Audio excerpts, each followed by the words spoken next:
એટલે કે રોજિંદા જીવનમાં નાના મોટા પ્રસંગે સંબંધે જે તણાવ ઊભો થાય છે એને કેવી રીતે જાળવવો, મેનેજ કરવો.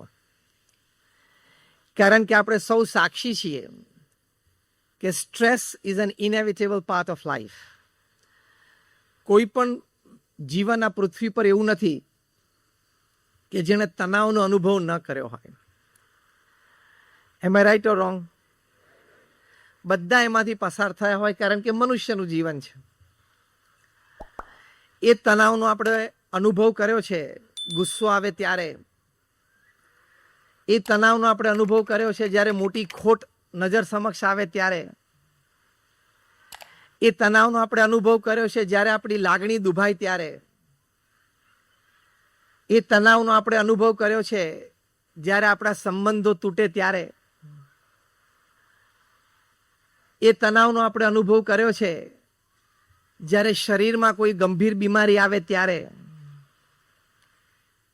આવા અનેક પ્રસંગોએ આપણે તણાવનો અનુભવ કર્યો છે, ચિંતાનો અનુભવ કર્યો છે, શું થશે એનો અનુભવ કર્યો છે. અને આમાંથી આપણે બધા પસાર થયા છીએ અને હજી પસાર થવાનું છે. એટલે શીખવાની કળા એ છે કે આપણે કેવી રીતે એને મેનેજ કરવું. વર્લ્ડ હેલ્થ ઓર્ગેનાઇઝેશન તરફથી એક સર્વેક્ષણ છે કે ગમે ત્યારે પૃથ્વી ઉપર જ્યારે તમે સ્ટ્રેસ, તણાવની વાતો કરો ત્યારે પૃથ્વી ઉપર 360 મિલિયન એટલે 36 કરોડ લોકો તણાવનો અનુભવ કરતા હોય. એમાંથી 20 મિલિયન એટલે 2 કરોડ લોકો દર વર્ષે આત્મહત્યાનો પ્રયાસ કરે છે. કેટલા સફળ જાય છે આપણને ખબર નથી, પણ વધારે નિષ્ફળ જાય એવી આપણે પ્રાર્થના છે. પણ આ એક વાસ્તવિક પરિસ્થિતિ છે. તમને આશ્ચર્ય થશે કે ત્યાં કેનેડામાં મોન્ટ્રીયલ યુનિવર્સિટી છે. એમાં એક આખું બિલ્ડિંગ, એક ડિપાર્ટમેન્ટ સ્ટ્રેસ મેનેજમેન્ટ ઉપર છે. એ બિલ્ડિંગની જે લાઇબ્રેરી છે એમાં ફક્ત સ્ટ્રેસ મેનેજમેન્ટ એટલે તણાવ મેનેજમેન્ટ માટેના જ પુસ્તકો છે. એ એક જ ઠેકાણે, એક જ જગ્યાએ, એક જ લાઇબ્રેરીમાં, એક જ બિલ્ડિંગ અને ઇન્સ્ટિટ્યૂટમાં તણાવ ઉપર 1.5 લાખ પુસ્તકો છે. હવે આ વિષય કેટલો ચર્ચિત હશે એનો અંદાજ આપણને આ આંકડા પરથી આવે છે. કારણ કે પૃથ્વી ઉપર 8 અબજની વસ્તી દરેક આનો અનુભવ કરે છે. એ તણાવ આપણે મેનેજ કરવો છે. તણાવ આવશે પણ આપણી ઉપર હાવી ન થઈ જાય એટલું જ આપણે ગોઠવવાનું છે. વરસાદ પડતો હોય પણ પલળવું ના હોય એટલે રેઇનકોટ અને છત્રી જોઈએ. એમ સ્ટ્રેસ તો આવશે પણ એને આપણે પ્રોપરલી મેનેજ કરી શકીએ તો ઘણું બધું જીવન સ્થિર રહે. પહેલી અગત્યની વાત છે, આપણે બધા જ કામ ધંધો વેપાર કરીએ છીએ. એમાંથી ઘણો બધો તણાવ ઊભો થાય છે. કોઈ વખત વર્કલોડ વધે એટલે તણાવ. કોક વખત ટાઈમે પ્રોજેક્ટ, કોક વખત કામ બગડતું દેખાય અને તણાવ. કોક વખત પ્રોજેક્ટમાં જેટલા પૈસા ધાર્યા હોય એનાથી વધારે નાખવા પડે અથવા તો જેટલા ધાર્યા હોય એનાથી ઓછા આવે એટલે તણાવ. એમ આઈ ટોકિંગ સમથિંગ પ્રેક્ટિકલ? પછી સાથે સાથે એનાથી મોટા તણાવો કામમાં ક્યારે જન્મે? જ્યારે પ્રતિસ્પર્ધી મોટો થાય, સ્પર્ધકને ટેન્ડર જતું રહે. તમે બધા હશે એટલે બધા અનુભવી છો. પ્રતિસ્પર્ધી મોટો થાય, સ્પર્ધકને ટેન્ડર જતું રહે ત્યારે વધારે તણાવ ઊભો થાય છે. આ વાસ્તવિકતા છે ને હકીકત છે. પણ સામે એ પણ સમજવાનું કે 70-80 વર્ષનું જીવન છે. એમાં રોજના 8 કલાક સૂઈએ છીએ એટલે આપણી પાસે 23 કલાક તો એટલે કે 23 વર્ષ તો જીવનના એમનેમ સૂવામાં જતા રહે છે. એટલે બહુ ઓછા વર્ષો જાગ્રત અવસ્થામાં આપણી પાસે છે. એમાં સ્થિર રહેવું, આનંદમાં રહેવું, એની માટે પણ આપણે પ્રયત્નશીલ રહેવું પડે. એક બેઝિક ફંડામેન્ટલ થોટ ક્લિયર હોય કે આ 70-80 વર્ષના જીવનમાં મારે સ્થિર રહેવું છે અને આનંદમાં રહેવું છે, તો ફંડામેન્ટલ થોટ પ્રોસેસમાંથી સ્ટ્રેસ મેનેજમેન્ટના ઘણા બધા ઉપાય આપણને સૂજી આવે. પણ એ નિર્ણય કરવો પડે. પહેલા રોજ સવારે ઉઠીને પોતાની જાતને કહેવું પડે કે I am not going to get disturb today. આજે કોઈ પણ સંજોગોમાં અને પરિસ્થિતિમાં હું ડિસ્ટર્બ નહીં થઉં, એવો નિર્ણય કરીને ઘરેથી નીકળવું પડે. તો એ નિર્ણયમાંથી ઉપાયો જન્મે છે અને એ ઉપાયોમાંથી સ્થિરતા અને આનંદ જન્મે છે. કારણ કે પૃથ્વી ઉપર તો રોજ 1.5 થી 1.25 લાખ લોકો વિદાય લે છે. 24 કલાક એટલે 86,400 સેકન્ડ, એમાંથી 1.5 લાખ એટલે દર 2 સેકન્ડે પૃથ્વી પરથી 3 જણા વિદાય લે છે. આપણે આ પ્રવચનની શરૂઆત કરી લગભગ 8 મિનિટ થઈ. 8 6 48, 480 સેકન્ડ થઈ. 700 થી 750 લોકો પૃથ્વી ઉપરથી જતા રહ્યા. અને ભગવાનની ઈચ્છા હોય ને કાલનું ફૂલ કોન્સન્ટ્રેશન અમદાવાદ સિટી ઉપર મૂકી દેતો, પિકઅપ 1.5 લાખનું પિકઅપ અહીંયા ગોઠવી દેતો. એટલે બીજો એક ફંડામેન્ટલ વિચાર આ છે, life is short and it is definitely going to end one day. પૃથ્વી ઉપર આપણે અત્યારે જન્મ્યા છીએ, એના ઉપર રોજ 1.5 લાખ લોકો વિદાય લે છે. એટલે આપણું જીવન બહુ ટૂંકું છે અને એક દિવસ પૂરું થવાનું છે. આ એક બીજો ફંડામેન્ટલ વિચાર છે જેમાંથી તણાવ મેનેજમેન્ટ માટેના ઉપાયો જન્મે છે. અને અગેન એ ઉપાયોમાંથી સ્થિરતા અને આનંદ જન્મે છે. That is a successful life.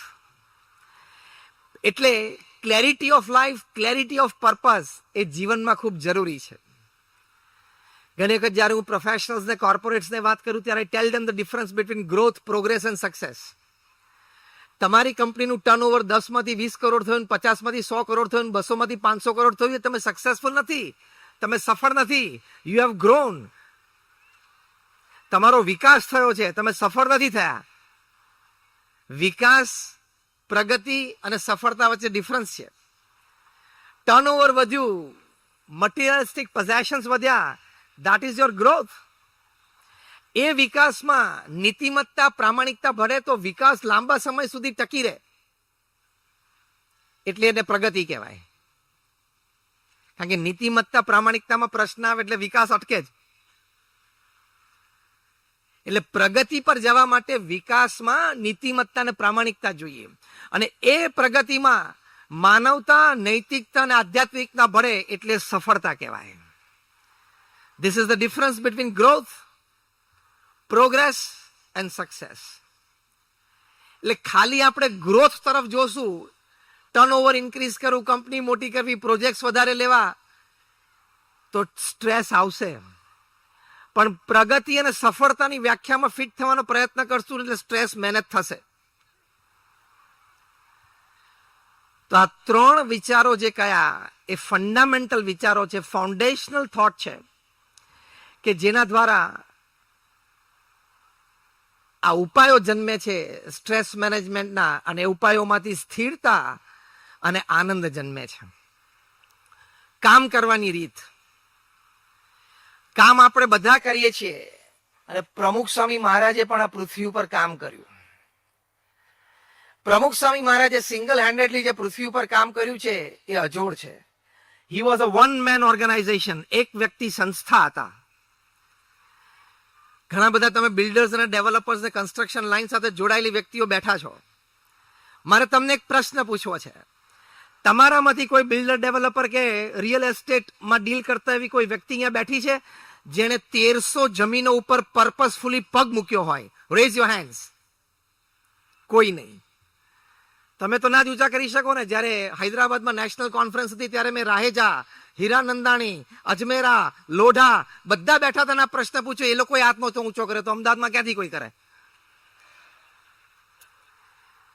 1300 જમીનો ઉપર ખાલી પર્પસફુલી પગ, કે આ જમીનની છે તપાસ કરો ને, કઈ યોગ્ય લાગે તો આપણે કઈ કરીએ, એવા પર્પસથી પ્રમુખ સ્વામી મહારાજે 1300 જમીનો ઉપર 1300 પ્રોજેક્ટ પૂરા કર્યા. એ પ્રોજેક્ટ કમર્શિયલ કે રેસિડેન્શિયલ નહીં, બાંધીને વેચવાના નહોતા, non residential non commercial project. એટલે જેટલું અંદર નાખ્યું એટલું અંદર દબાઈ ગયું. હા,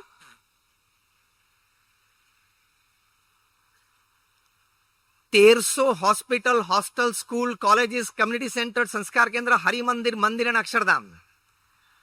હવે એનાથી આગળ મજાની વાત, આ 1300 પ્રોજેક્ટ એમને 45 વર્ષના ગાળામાં કર્યા. અને આ 45 વર્ષ પણ એમના 51 થી 95 એના પ્રાઇમ યુથનો રેકોર્ડ નથી. પોતાની ઉંમર 51 હતી ત્યારે પ્રમુખ સ્વામી મહારાજ ગુરુપદે આવ્યા, ત્યાર પછીના આંકડા છે. એટલે પોતાની ઉંમર 51 થી 95, એમાં એ 45 વર્ષમાં એમણે 1300 સમાજ સેવા સંસ્થા ઊભી કરી. તમે તો રેસિડેન્શિયલ કે કોમર્શિયલ પ્રોજેક્ટ બાંધીને વેચી દો છો. BAPS સંસ્થા નીચે જે બધી પેટા સંસ્થા ઊભી થાય, હોસ્પિટલ, હોસ્ટેલ, સ્કૂલ, કોલેજીસ, એનું સંચાલન કરવાનું. એમાં 2, 5, 15 જણા BAPS ની આઈડિયોલોજી પ્રમાણે સંચાલન કરે એવા સ્વયંસેવકો જોઈએ. બીજા 5, 15, 25, 50, 75 નો પેઇડ સ્ટાફ જોઈએ. અને સંસ્થા સમાજમાં કાર્યરત. આજે પ્રમુખ સ્વામી મહારાજે બાંધેલી 1300 સંસ્થાઓ સમાજમાં પૂર્ણ રીતે કાર્યરત છે. 45 વર્ષમાં 1300 સંસ્થા.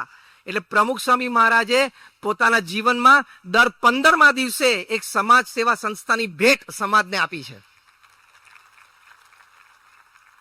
આ હું એટલા માટે કહું છું કે એમની કામ કરવાની પદ્ધતિ, એમની વિચારધારા, એમની જીવન ભાવના અને એમનો અભિગમ, એમાંથી આપણે સ્ટ્રેસ મેનેજમેન્ટ શીખવું છે.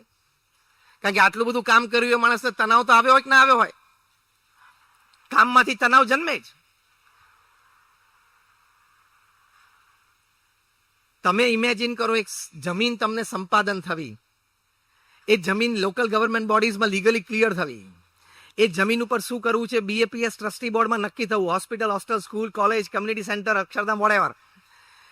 પછી 10 આર્કિટેક્ટ પ્લાન ડિઝાઇન કરે, લોકલ ગવર્મેન્ટ બોડીઝમાં ક્લિયર થવા. BAPS એક NPO છે, નોન પ્રોફિટ ઓર્ગેનાઇઝેશન, એટલે સમાજમાંથી ચેરિટી રૂપે ફંડ્સ રેઝ થવા. આ બાજુ ટેન્ડર્સ ડિશ આઉટ થાય, ટેન્ડર પાસ થાય, કન્સ્ટ્રક્શન કોન્ટ્રાક્ટર નક્કી થાય, ખાતમુહૂર્ત થાય, બાંધકામ શરૂ થાય, 2-5 માળની ઇમારત તૈયાર થઈ જાય, સમર્પિત સ્વયંસેવકો મળી જવા, પેઇડ સ્ટાફ મળી જવા, એ સંસ્થાનું ઉદ્ઘાટન સમારોહ યોજાવો અને સમાજને સંસ્થાની સેવામાં મૂકી દેવી. આ જમીન સંપાદનથી માંડીને ઉદ્ઘાટન સમારોહ સુધીની આખી ઘટના મેં તમને કરી. એ પ્રમુખ સ્વામી મહારાજે દર 15મા દિવસે 45 વર્ષ સુધી પૂરી કરી. દર 15મા દિવસે તમારે એક સંસ્થાનું ઉદ્ઘાટન કરવું હોય તો at any given time you should have 30 to 40 institutions under construction. પાઇપલાઇનમાં 30 થી 40 સંસ્થા હોય તો જ થાય ને દર 15મા દિવસે. મેમથ ટાસ્ક. સાથે સાથે આ 45 વર્ષ દરમિયાન જ એમને દુનિયાના 60 દેશોમાં 18,000 ગામો અને શહેરોમાં જાતે ગયા. કોઈ પણ જાહેર જીવન જીવનારી વ્યક્તિને તમે પૂછજો કે 18,000 ગામો અને શહેરોમાં જાતે જવું એટલે શું, અને એ પણ 51 વર્ષની ઉંમર પછી. અત્યારે જાહેર જીવન જીવનારા બધા લોકો અત્યારે ફૂલ ફ્લેજેડ કામમાં છે, કારણ કે ઇલેક્શન છે, એનો સમય છે. આખા જીવનકાળ દરમિયાન એવું ના હોય, આખા વર્ષ દરમિયાન એવું ના હોય. અને એમાં 4 જૂન આવશે પછી ઘણા વેકેશન ઉપર જતા રહેશે. પ્રમુખ સ્વામી આખા જીવનકાળ દરમિયાન આ કર્યું. અને એ ગામો અને શહેરોમાં કંઈ ફરવા માટે નહીં, ત્યાં વ્યક્તિગત જીવનમાં ચારિત્ર્યની દ્રઢતા થાય, સામાજિક જીવનમાં સેવા માટેની પ્રેરણાઓ મળે, અને એકના હૃદયમાં સંસ્કૃતિ અને અધ્યાત્મ પ્રત્યે અપાર શ્રદ્ધા જાગે એવી પ્રવૃત્તિ. લોકો પ્રમુખ સ્વામી મહારાજને પત્ર લખતા, વ્યક્તિગત પારિવારિક પ્રશ્નો હોય, વ્યવસાયિક પ્રશ્નો હોય, એવા 7.5 લાખ પત્રોના એમને લેખિત ઉત્તર આપ્યા. At an unbelievable average of reading and answering more than 50 letters a day without a Sunday for 45 years. 45 વર્ષ સુધી એક પણ સન્ડે, રવિવાર જોયા અગર 50 પત્રોના રોજ જવાબ આપતા. અને રિસ્પોન્સિબલ આન્સરિંગ, ખાલી આશીર્વાદ નહીં. આપણે અહીંયા બેઠા જ આપણા જીવનમાં જે 8-10 મોટા પ્રશ્નો આવે, એવા પ્રશ્નોને એમને લેખિત ઉત્તર આપ્યા છે. 4 મિલિયન 40 લાખ લોકોને પ્રમુખ સ્વામી મહારાજ વ્યક્તિગત મળ્યા છે, એના પ્રશ્નો સાંભળ્યા છે, એના સમાધાન કરી આપ્યું છે. અને આજે આ સભામાં ચેલેન્જ એન્ડ ગેરંટી, તમને સમાજમાં એક પણ એવી વ્યક્તિ નહીં મળે કે જેમ કે કે મેં પ્રમુખ સ્વામી મહારાજને વ્યક્તિગત મુલાકાતમાં, પત્રમાં, ટેલિફોનમાં મારો પ્રશ્ન રજૂ કરેલો. એ પ્રશ્નનું મને સમાધાન પ્રમુખ સ્વામી મહારાજે આપ્યું. એ પ્રમાણે મેં કર્યું અને હું આજે દુઃખી છું એવું એક વ્યક્તિ નહીં મળે. આઈ ચેલેન્જ એન્ડ ગેરંટી. એટલું રિસ્પોન્સિબલ આન્સરિંગ. એટલે જનજીવનનો અનુભવ પ્રમુખ સ્વામી મહારાજને અપાર હતો. જનમાનસનો અનુભવ અપાર હતો. કારણ કે આ આંકડા સાંભળતા આપણને એક વાતની સ્પષ્ટતા થાય કે અત્યારે 8 અબજની વસ્તીમાં પૃથ્વી ઉપર એક પણ વ્યક્તિ નથી જેને આટલું બધું જનજીવન, જનમાનસ અને જનસંપર્ક એમના જીવનમાં હોય. One on one, in person. અને એમના ધામમાં ગયા પછી 2016માં મહંત સ્વામી મહારાજ ગુરુપદે આવે તો 84 વર્ષની ઉંમરે ગુરુપદે આવ્યા. પૃથ્વી ઉપર એક પણ કંપની એવી નથી, મલ્ટીનેશનલ કોર્પોરેશન, જેના સીઈઓ 84 વર્ષે જવાબદારી શરૂ કરે. 84 વર્ષના કોઈ વૃદ્ધ તમારા ઘરમાં આડોશ પાડોશમાં તો જોજો શું કરે છે. BAPS જેવી સંસ્થા 1300 સંસ્થાઓની વહીવટી જવાબદારી 84 વર્ષે હસતા મોઢે સ્વીકારવી અને પૂર્ણ સંતોષ સંસ્થામાં તમામને, સમાજમાં તમામને થાય એવી રીતે એનો વહીવટ કરવો, it is not a joke. પણ મહંત સ્વામી મહારાજે 2016 થી 2024 એટલે છેલ્લા 8 વર્ષમાં એમને 350 થી વધારે સંસ્થાઓ ઊભી કરી. એટલે પ્રમુખ સ્વામી મહારાજની એવરેજ 15 દિવસે એક સંસ્થાની હતી. મહંત સ્વામી મહારાજની અત્યારે રનિંગ એવરેજ 8 દિવસે એક સંસ્થાની છે. દર 8મા દિવસે એક સમાજ સેવા સંસ્થાની ભેટ મહંત સ્વામી મહારાજ આપે છે, ઇન્ક્લુડિંગ સ્વામિનારાયણ અક્ષરધામ રોબિન્સવિલ અને BAPS સ્વામિનારાયણ હિન્દુ મંદિર અબુધાબી.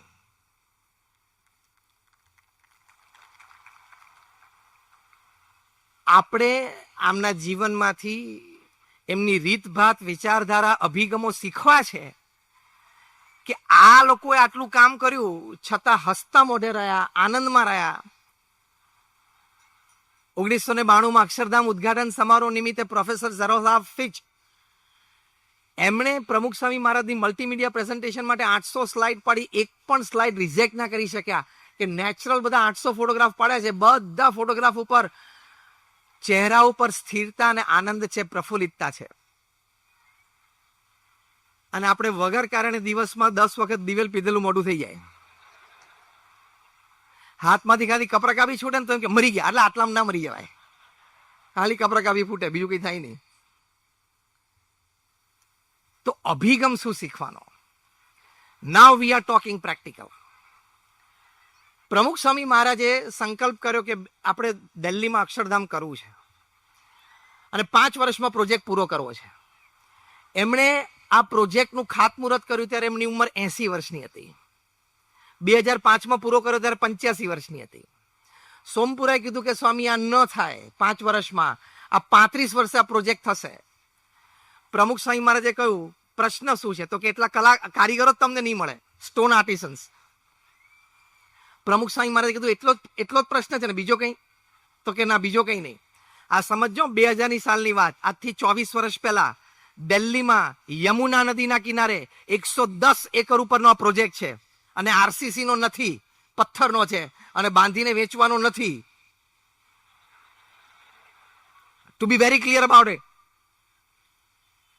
આજથી 25 વર્ષ પહેલા દિલ્હીમાં 110 એકર જગ્યા ઉપર પ્રોજેક્ટ કરવો એટલે પ્રમુખ સ્વામી મહારાજે કીધું કે લીવ ઇટ ટુ મી. અને પ્રમુખ સ્વામી મહારાજે વર્કફોર્સ ગેધર કર્યો, હ્યુમન રિસોર્સિસ ગેધર કર્યા, સંતો અને કાર્યકર્તાઓને રાજસ્થાન અને ઓડિશાના ગામડાઓમાં મોકલ્યા કે ત્યાં જે કારીગરો છે ને એના ભાણિયા, ભત્રીજા, ભાઈ, કાકા હોય ને એ લોકોમાં આર્ટ તો છે જ, એના લોહીમાં ને DNA-માં છે, પણ કામ નથી મળતું એટલે ગામમાં કંઈક કરિયાણાની દુકાન કે ચાની દુકાન ખોલીને બેઠા છે. એ લોકોને ભેગા કરો, 6 મહિના આપણે ટ્રેનિંગ આપીએ, આપણે વર્કફોર્સ ઊભો કરીએ અને આપણું અક્ષરધામ કરીએ. He did it. અને 5 વર્ષમાં એ વર્કફોર્સ ઊભો કરીને પ્રમુખ સ્વામી મહારાજે અક્ષરધામનો પ્રોજેક્ટ પૂરો કર્યો. અહીંયા સ્ટ્રેસ મેનેજમેન્ટનું શું શીખવાનું છે? ગેધર યોર હ્યુમન રિસોર્સિસ વેલ. તમારી પાસે જે માનવ સંસાધન છે, જે વ્યક્તિઓ તમારી સાથે અને તમારી માટે કામ કરી શકે એમ છે, એ વ્યક્તિઓને ઓળખવા, એને સાથે રાખવા, એને ટ્રેનિંગ આપવી અને એને પ્રોજેક્ટમાં જવાબદારી આપીને કામ કરાવવું. તો તમારો તણાવ ઓછો થઈ જાય. પણ આપણે ઈગો શું છે? Everything should come on my table. મરી જઈશ. ઈગો શું છે?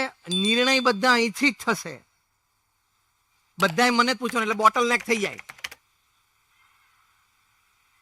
એમાં રાઈટ ઓર રોંગ?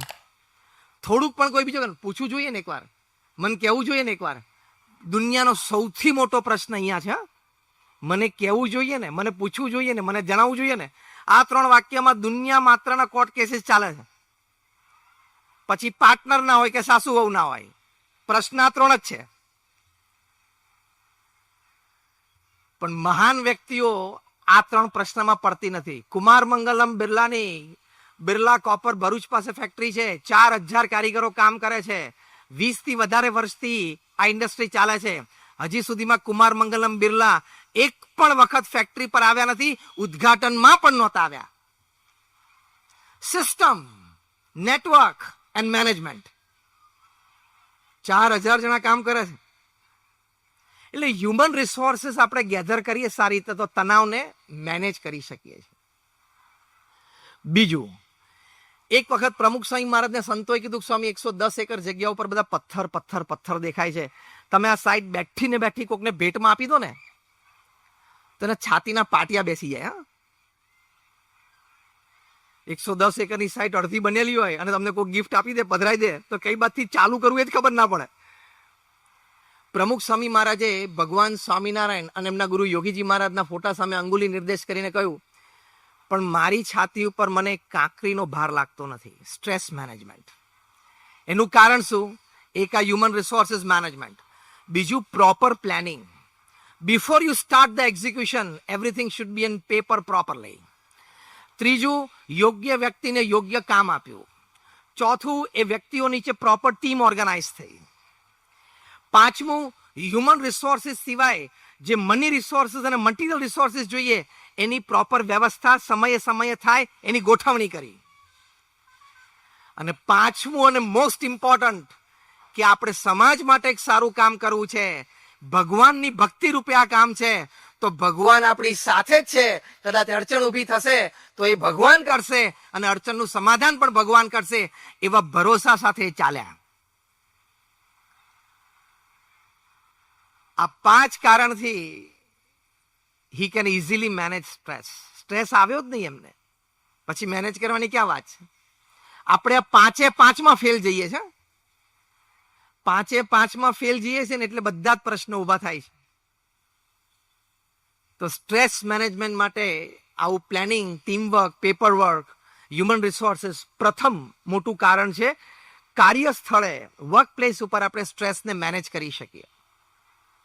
બીજું, 2001ની સાલમાં જ્યારે ભુજમાં ભૂકંપ આવ્યો 26મી જાન્યુઆરીએ સવારે 8:45 વાગે, પ્રમુખ સ્વામી મહારાજે તાત્કાલિક રિસોર્સિસ બધા કામે લગાડ્યા. પહેલો જ ફોન ભુજ મંદિરે કર્યો કે આપણું મંદિર પડી ગયું છે કે ઊભું છે? પહેલું તો એ પૂછવાનું, તો કે ના ઊભું છે.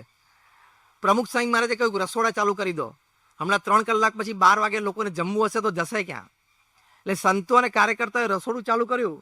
પહેલે જ દિવસે 17,000 લોકો ત્યાં જમ્યા અને પછી તો 6 મહિના સુધી રસોડું ચાલુ રાખ્યું. રોજ 45,000 થી 55,000 લોકો 3 ટંગ થઈને જમતા હતા. પછી રિહેબિલિટેશન પ્રોજેક્ટ શરૂ થયો. એમાં BAPS સંસ્થાએ 9 ગામ દત્તક લીધા, 1500 ઘર બાંધી આપ્યા. બીજા 42 ગામોમાં કાં તો વોટર ટેન્ક, કાં તો PHC, કાં તો સ્કૂલ બાંધી આપી. એટલે massive relief and rehabilitation work. હવે સાંભળો, ત્યાં તે વખતે ઇઝરાયેલી ડિઝાસ્ટર મેનેજમેન્ટ ટીમ આવેલી, ઇઝરાયલની ડિઝાસ્ટર મેનેજમેન્ટ ટીમ આવેલી, ત્યાં 167 મેમ્બરની આર્મી. અમે ત્યાં એ વખતે ભુજ હતા. અમારા કેમ્પ ઉપર આવ્યા જોવા માટે મિસ્ટર શોલોમ, જે ઇઝરાયેલ ડિઝાસ્ટર મેનેજમેન્ટ ટીમના હેડ હતા, કે બીજી સંસ્થાઓ શું કામ કરે છે. એટલે એમાં હોટ મિલ્સ, તાજું ભોજન સૌ થતું હતું. એમાં એમને બહુ આશ્ચર્ય થયું. એ કે રિલીફ વર્કમાં તો પેલી ફૂડ પેકેટ્સ હોય ને 4 થેપલા 2 મરચા હોય ઉપરથી ડ્રોપ કરતા હોય, લોકો ખાઈ લેતા હોય. હોટ ફ્રેશ મિલ્સ, એમને આશ્ચર્ય થયું. પછી અમને પૂછ્યું કે તમે કંઈક બીજું કરો છો? એટલે અમારા સંતોએ કીધું હા, અમે એક રિલીફ કિટ સરસ તૈયાર કરી છે. તો કે કેન આઈ સી ઇટ? એટલે બતાવ્યું. એમાંથી રિલીફ કિટમાં આપણે સમજીએ કે 4 જણાનો પરિવાર સમજીને પતિ પત્ની, એક દીકરા દીકરી માટેના કપડાં હોય, અઠવાડિયું ચાલે એટલું રાશન હોય, થોડું તેલ હોય. એમાંથી અમને નેલ કટર મળ્યું, હેર ઓઇલ મળ્યું અને કોમ્બ મળ્યો. એટલે બહુ આશ્ચર્ય થયું કે રિલીફ કિટમાં આવું ના હોય. Why did you put this? એટલે અમારા સંતોએ કહ્યું કે પ્રમુખ સ્વામી મહારાજને વિચાર હતો કે ભૂકંપ થયા લગભગ 7-8 દિવસ થયા, લોકોના નખ વધી ગયા હશે, એટલે ખાવાની આમ મજા નહીં આવતી હોય તો આપણે નેલ કટર રિલીફ કિટમાં મૂકીએ. ત્યાં તો સામાન્ય ગામડાના લોકો હતા, ઘણા તો નેલ કટર જિંદગી વાપર્યું ના હોય, નેચરલ નેલ કટર વાપરતા હોય. પછી પ્રમુખ સ્વામી મહારાજે કીધું લોકોએ સ્નાન નથી કર્યું કારણ કે સખત ભૂકંપ હતો, બધી વ્યવસ્થા ખોરવાઈ ગયેલી, તો ખાલી માથામાં જરા તેલ નાખીને વાળ બરોબર ઓળે તો એમ ફ્રેશ લાગે, એટલે આપણે હેર ઓઇલ મૂકો અને કોમ મૂકો. આ બધી ઇન્સ્ટ્રક્શન્સ પ્રમુખ સ્વામી મહારાજ રોજ રાત્રે 10:30 થી 11:30 1 કલાક રોજનો રિપોર્ટ લે બાય ફોન અને ઇન્સ્ટ્રક્શન્સ આપે. એમની ઉંમર એ વખતે 81 વર્ષની હતી. રોજ રાત્રે 1 કલાક ફોન ઉપર રિપોર્ટ લેવાનો ને માર્ગદર્શન આપવાનું. મિસ્ટર શોલોમને આશ્ચર્ય થયું. પહેલો પ્રશ્ન એને અમને સંતોને એવો પૂછ્યો કે ફ્રોમ વિચ કોલેજ પ્રમુખ Swami Maharaj has done his MBA?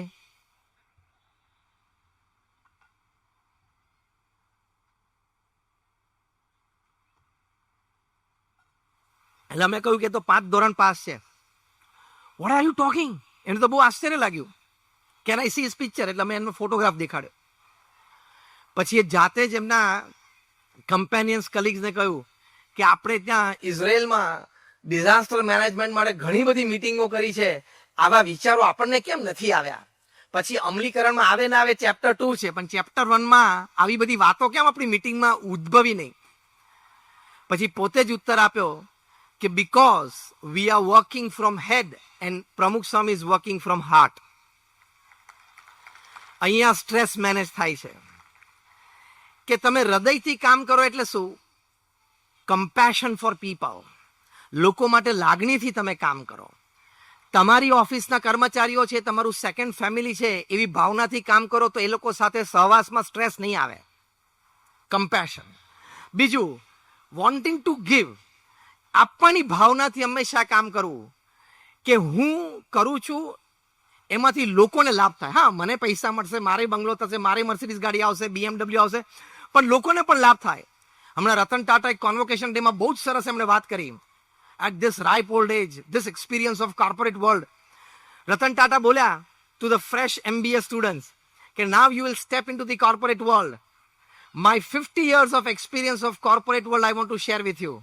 એમ કહીને એક અદ્ભુત વાક્ય રતન ટાટા બોલ્યા કે don't count your success on the amount of money that you have in your bank account. તમારા બેંક એકાઉન્ટમાં જેટલા પૈસા ભેગા થાય એ તમારી સફળતા નથી. Don't count your success on the number of luxuries that you enjoy in your life. જેટલા ભૌતિક સાધનો તમે જીવનમાં ભોગવો એની ઉપર તમારી સફળતા નથી. પછી અદ્ભુત વાક્ય બોલ્યા, but count your success on the number of lives that you have enriched in your journey as a human being upon this અર્થ.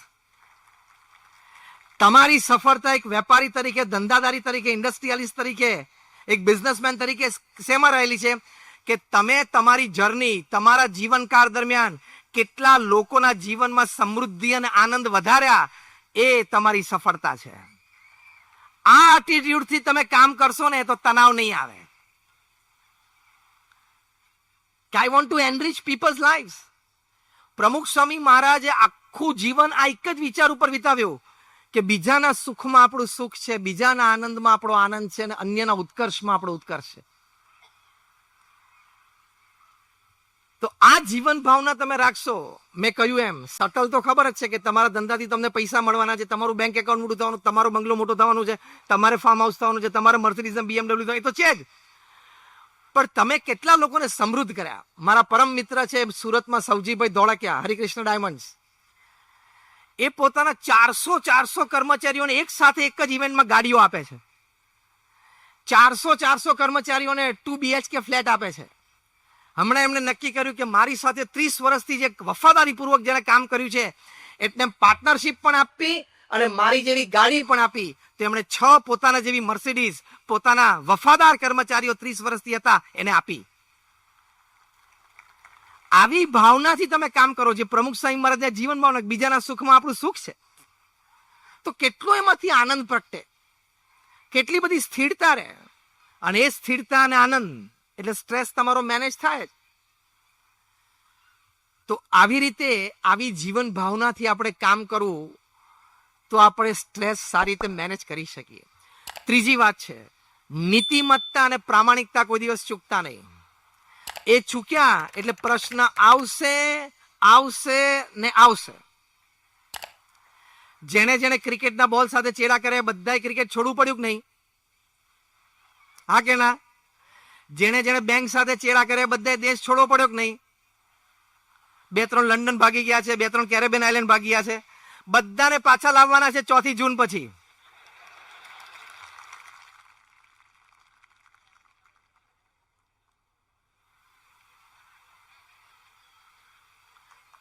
અને Tihar is waiting with broad arms to hug them. ખોટું કરો એટલે you become zero from hero within seconds.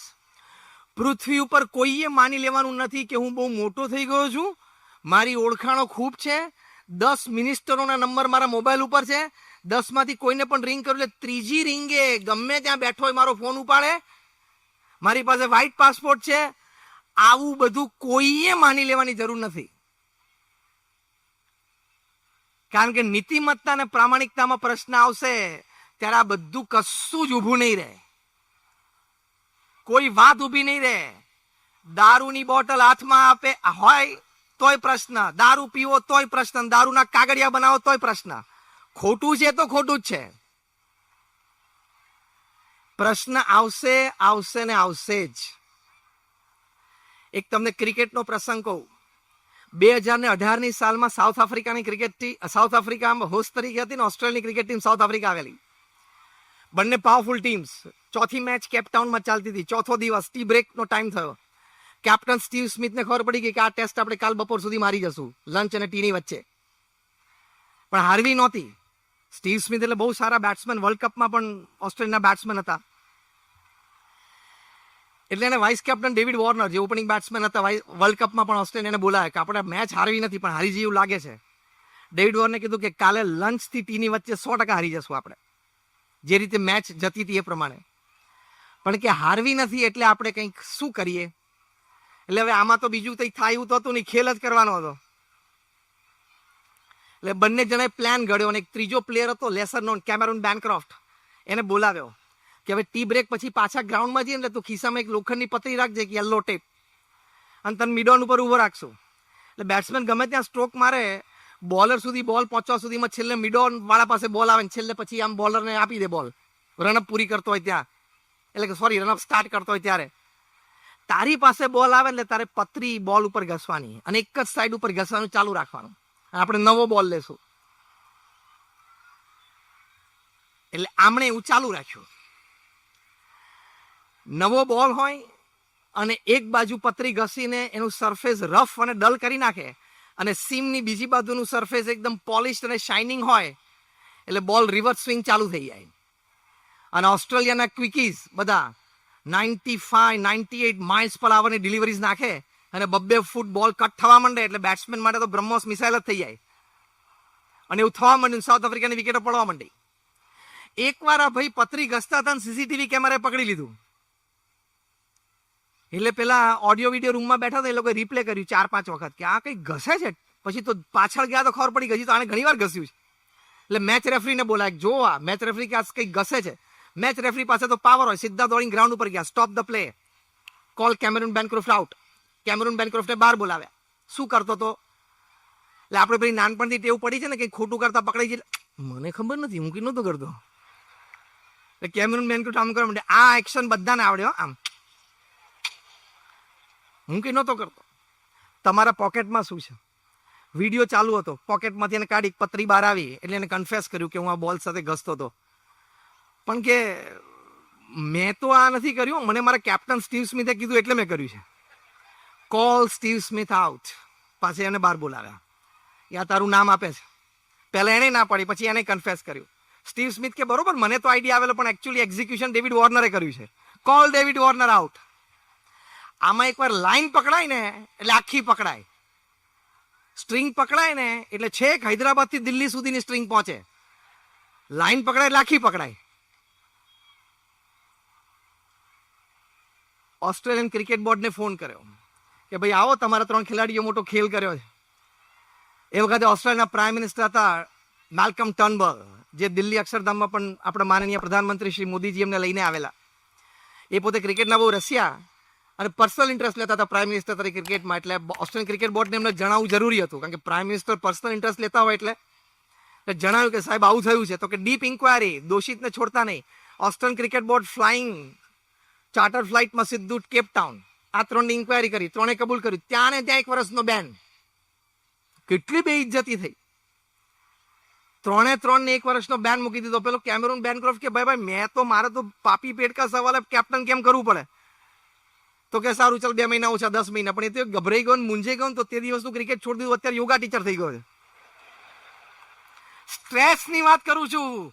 તણાવ નીતિમત્તા અને પ્રામાણિકતામાં પ્રશ્ન આવે ને ત્યારે જે તણાવ જન્મશે ને, તમારી કોઈ ઓળખાણો કામ નહીં લાગે, તમારી બુદ્ધિમત્તા, આવડત, હોશિયારી કામ નહીં લાગે, તમારી સત્તા, પૈસો કશું જ કામ નહીં આવે.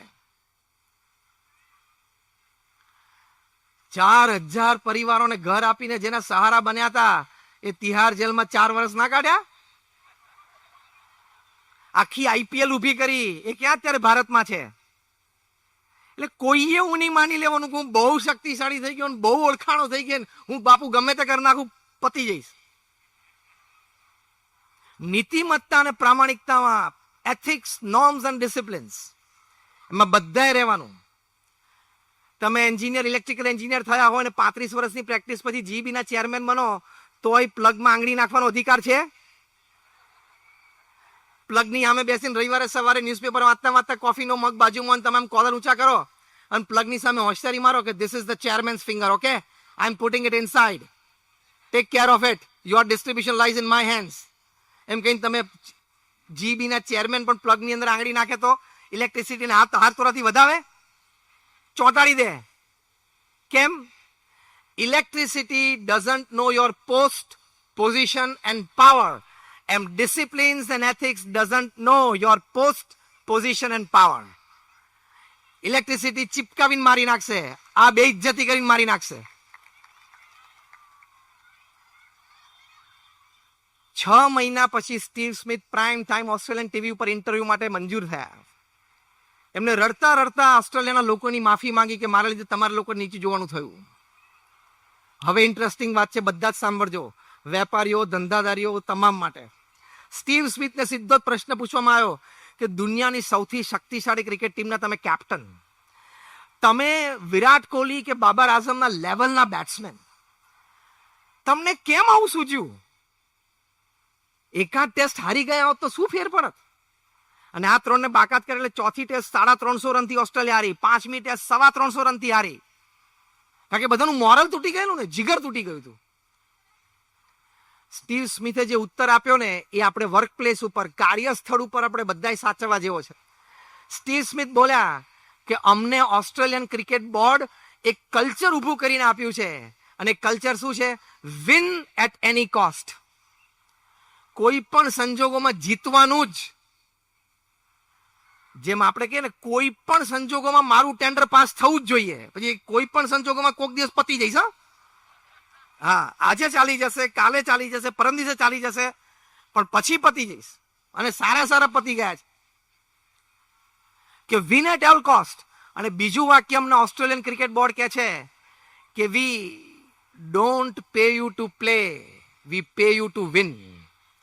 અમે તમને પગાર આપીએ છીએ ને એ રમવા માટે નથી આપતા, જીતવા માટેનો પગાર આપીએ છીએ. એટલે અમારા માઇન્ડમાં સેટ થઈ ગયું છે કે જીતવું તો પડશે જ. એમ આપણે વેપાર ધંધામાં એક માઇન્ડસેટ કરે કે ના, મારી જ જીત થવી જોઈએ અને મારું જ કામ થવું જોઈએ અને આ પ્લોટ મને જ મળવો જોઈએ, આ પ્રોજેક્ટ મારી પાસે જ આવવો જોઈએ, એની માટે પછી હું ગમે તે કરી નાખું. તો એ નીતિમત્તા અને પ્રામાણિકતામાં ખામી આવશે. પ્રમુખ સ્વામી મહારાજ એમના જીવનમાં 1300 પ્રોજેક્ટ કર્યા, પણ એમના જીવનનો એક સિદ્ધાંત હતો. એ હું શબ્દશ અને અક્ષરશ બોલું છું. પ્રમુખ સ્વામી મહારાજને પ્રાસાદિક પ્રેરણાદાયી શબ્દો એ છે, પોતે કહેતા કે નિયમ ધર્મના ભોગે કોઈ પ્રવૃત્તિ ન કરવી. એટલે આ જ એથિક્સ, નોર્મ્સ એન્ડ ડિસિપ્લિન્સ, એના ભોગે કોઈ કામ કરવું નહીં. કારણ કે આ 10,000 લીટર ટેન્કર, 10,000 લીટરની ટેન્કર હોય પેટ્રોલની કે ડીઝલની, એને પ્રગટાવવા માટે કેટલી ફાયર જોઈએ? તણખો. એમ તણખા જેટલી પણ નીતિમત્તા ને પ્રામાણિકતામાં ભૂલ હશે ને એટલે પ્રશ્ન આવશે ને આવશે જ. એટલે એમાં ખાસ જાણપણું રાખવાનું. એમાં જાણપણું રાખીએ તો બહુ બધા તણાવમાંથી આપણે બચી શકીએ. સ્ટ્રેસને કદાચ થોડો ઘણો પણ ઉત્પન્ન થતો હોય તો આપણે મેનેજ કરી શકીએ. તો મુંબઈમાં તો અમે ઘણા બધાને ઓળખીએ છીએ જેમની ઓફિસ ચાર્ટર્ડ એકાઉન્ટન્ટની બહાર બોર્ડ જ માર્યું હોય કે પ્યોર એથિકલ પ્રેક્ટિસ. તમારે ચોપડા ચિતરાવા હોય ને રંગાવા હોય તો અમારી પાસે આવતા નહીં. બોર્ડ જ મારેલું હોય એટલે રાત્રે શાંતિથી ઊંઘ આવે. અને ખોટું કરો ને જેલમાં જવાનું થાય 7-7 કિલો વજન ઉતરી જાય, ખબર છે? એટલે નહીં તો રાત્રે ઊંઘ ના આવે, તકલીફ ના પાર નહીં. એટલે બોર્ડ જ રાખી દેવું કે આપણે નીતિમત્તા અને પ્રામાણિકતાથી જ કામ કરવું છે. આજે તમે સત્તા ઉપર છો, આજે તમે શક્તિશાળી છો, આજે તમારી પાસે પૈસા છે એટલે કોકને તમે ફોન ઉપર દબાવી દો. કોકનું ખોટું છે થતું હોય તમારી ગણતરીમાં ના આવે, મારું તો સારું થાય છે ને. સમય દરેક વ્યક્તિનો બદલાય છે, હા કે ના? યસ ઓર નો?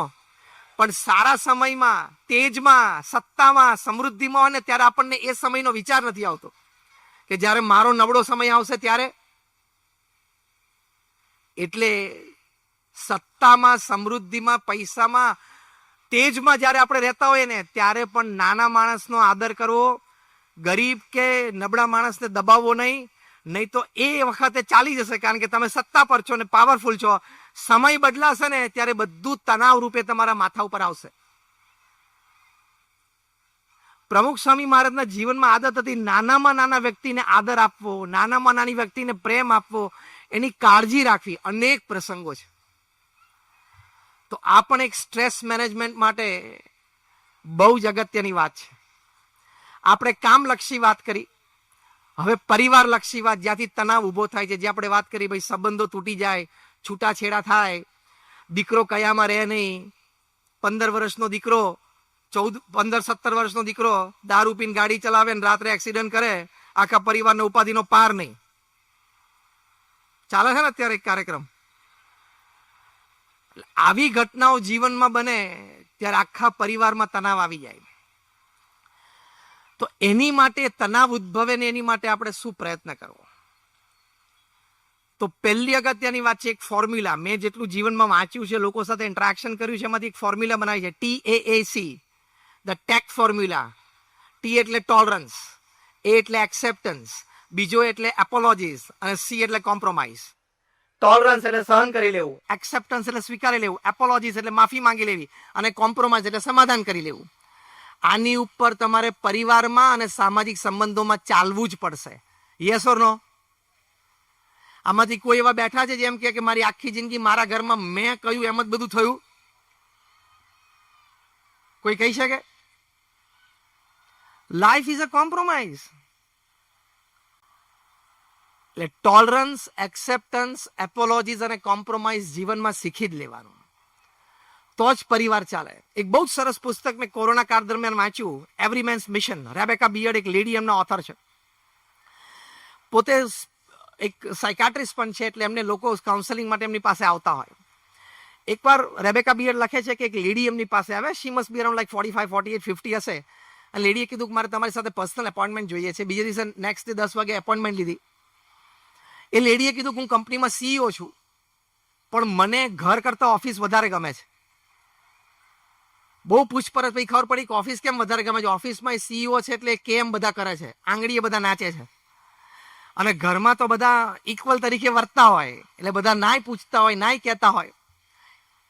પછી કાઉન્સેલિંગમાં રેબેકા બિયર્ડ એમને શીખવાડ્યું કે તમે ભલે તમારા પરિવારના મેઇન બ્રેડ અર્નર છો, ભરણ પોષણ તમારા લીધે પરિવારમાં થાય છે, પણ ફેમિલી હેપીનેસ, પારિવારિક સુખ માટે તમારું જેટલું યોગદાન છે એટલું જ યોગદાન એક નાના 2 મહિનાનું બાળક ઘરમાં છે એનું પણ છે.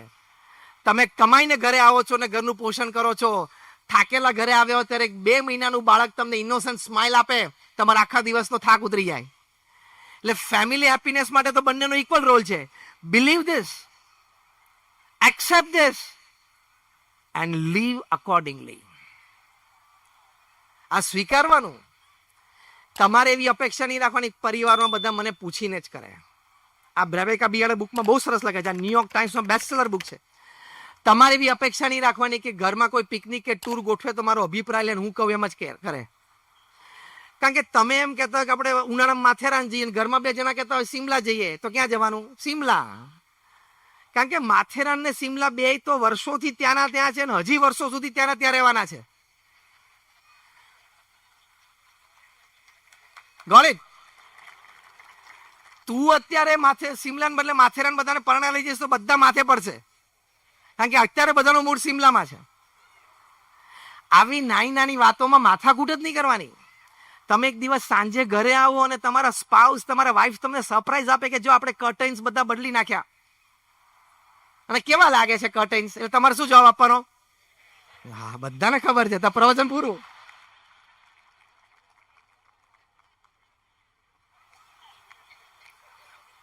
સુપર્બ, એક્સલન્ટ, અદ્ભુત, જેટલા સમાનાર્થી શબ્દ આવડતા બોલી જ કાઢવાના. Take it on a lighter note. કારણ કે તમારે ક્યાં આખી જિંદગી પડદા સામે જોઈને જિંદગી કાઢવાની છે. તારે કેવાર પડદો ઘરમાં આમ ખસેડવાનો છે તો મૂકને માથાકૂટ. થોડો ડાર્ક હોય, લાઇટ હોય, what makes you the difference? Tolerance, acceptance, apologies and compromises. As simple as that. તમને ક્લેરિટી હોય છે ક્યાં મારે ઇન્વોલ્વ થવાનું છે ને ક્યાંય નથી થવાનું. મારા ફેમિલી મેમ્બર્સને ક્યાં મારે સ્વતંત્રતા આપવાની છે ને ક્યાં મારે ઇનપુટ્સ આપવાના છે, એની ક્લેરિટી બહુ સ્પષ્ટ હોવી જોઈએ. હા, તો હસતા હસતા એક પ્રસંગ કહું છું. એકવાર એક કપલને 50 વર્ષ લગ્ન જીવનના પૂરા થયા, એટલે બધા ફ્રેન્ડ્સ અને ફેમિલી મેમ્બર્સે પાર્ટી રાખી હતી. કપલ સ્ટેજ ઉપર બેઠું હતું. ઉંમર 78-80 વર્ષની હશે. 50 વર્ષનું લગ્ન જીવન પૂરું થયું. એટલે બધા બુદ્ધિશાળી લોકો બેઠા હતા અને બધાને 1-1 મિનિટ આપવામાં આવેલી કે આ કપલ સાથેના પોતાના પ્રસંગો શેર કરે. એટલે બધા આવે સ્ટેજ ઉપર 1 મિનિટમાં, કોઈ એમના કપલ સાથે, કોઈ હસબન્ડ સાથે કે વાઈફ સાથે કે લેડી કે જેન્ટલમેન સાથે પોતાનો કોઈ એવો આમ સ્મૃતિસભર પ્રસંગ હોય તો કે. 3 કલાક વીતી ગયા, કારણ કે બધાના અનુભવ હતા અને આનંદ હતો. એમાં એક જણા બેઠેલા બુદ્ધિશાળી, એને પ્રશ્ન પૂછ્યો કે if you don't mind, can you tell me the secret of your 50 years of happy married life? 50 વર્ષનું સુખી લગ્ન જીવનના કારણ શું? ત્યારે પેલા જેન્ટલમેન કે સિમ્પલ, હું જે કહું ને મારા પત્નીએ માની જ લેવાનું, આર્ગ્યુમેન્ટ જ નહીં કરવાની, બોલવાનું જ નહીં, સામે ઊંચું જ નહીં જોવાનું. એટલે મોસ્ટ ઇમ્પોર્ટન્ટ ડિસિઝન હું લઉં એટલે એને હાથ પાડવા, અને લેસ ઇમ્પોર્ટન્ટ હોય, ઓછા અગત્યના, એ કે તું કહું સારું કરી નાખ. આવી રીતે અમે 50 વર્ષ સુખેથી જીવ્યા. જેમ બધાના મોઢા સ્તબ્ધ થઈ ગયા કે આવું ચાલે નહીં કોઈ દિવસ. આ તમે નવી વાત કરી ગયા. પછી એક બીજા બુદ્ધિશાળી બેઠા હતા.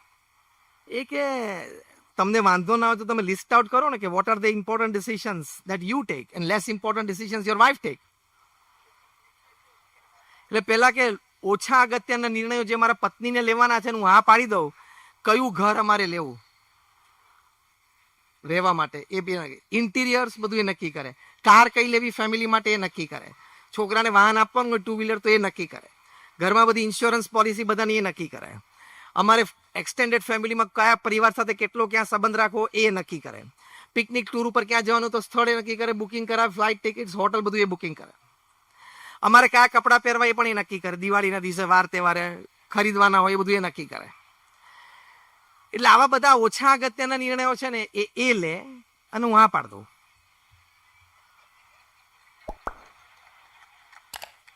તો પછી હવે વધારે અગત્યના ભાઈ સાહેબ માટે રહ્યા કયા? એટલે પૂછ્યું ભાઈ હવે આનાથી વધારે અગત્યના નિર્ણય કઈ રહ્યા?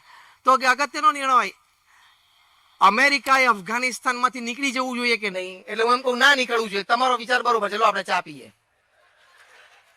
અમેરિકા ઈરાક સાથે યુદ્ધ કરવું જોઈએ કે નહીં? એટલે હું કહું કે ના કરવું જોઈએ. તમારો વિચાર બરોબર છે, આપણે ચા પી લઈએ. એટલે જે નિર્ણયો ની અસર અમારા ઘરના 4 દિવાલોની વચ્ચે આવતી હોય એ નિર્ણયો પત્ની લે છે, અને જે નિર્ણયોની વૈશ્વિક અસર છે ને એ હું લઉં છું. જે નિર્ણયોની વૈશ્વિક અસર પડવાની છે એ હું લઉં છું. અંડરલાઈંગ એક બહુ સરસ સિદ્ધાંત છે. આ તો 2 ઘડી એક આનંદની વાત છે. આનો અંડરલાઈંગ સિદ્ધાંત શું છે? Tolerance, acceptance, apologies and compromise. એટલે પરિવારમાંથી ટેન્શન ઊભો ના થાય એની માટે આ સિદ્ધાંતો એ શીખવા એ ખૂબ જરૂરી છે. પ્રમુખ સ્વામી મહારાજ BAPS સંસ્થાના અમે સેંકડો સંતો, હજારો અમારા કાર્યકર્તાઓ, લાખો હરિભક્તોને પોતાનું ફેમિલી માનેલું, એક પ્રત્યે ઇન્ટિમસી, એક પ્રત્યે કમ્પેશન, દરેક પ્રત્યે એનું સહન કરી લેવાનું, એનું મન રાખી લેવાનું, એવી ભાવનાથી જ વર્તવાનું. ત્યારે આટલી મોટી સંસ્થા ઊભી કરી શક્યા, એનું ફાઉન્ડેશન સ્ટ્રોંગ કરી શક્યા અને આખો BAPS પરિવાર આ કક્ષાએ વિકસિત થયો. એટલે પરિવારમાં જ્યારે તણાવ ઊભો થાય એની શક્યતાઓ આ બધી જગ્યાએથી છે. બીજી એક મોટી શક્યતા પરિવારોમાં ક્યાંથી તણાવ ઊભો થાય એ ન થાય એની માટે બહુ જ જરૂરી છે સોશિયલ મીડિયા, અને એમાં પણ સોશિયલ નેટવર્કિંગ સાઇટ્સ.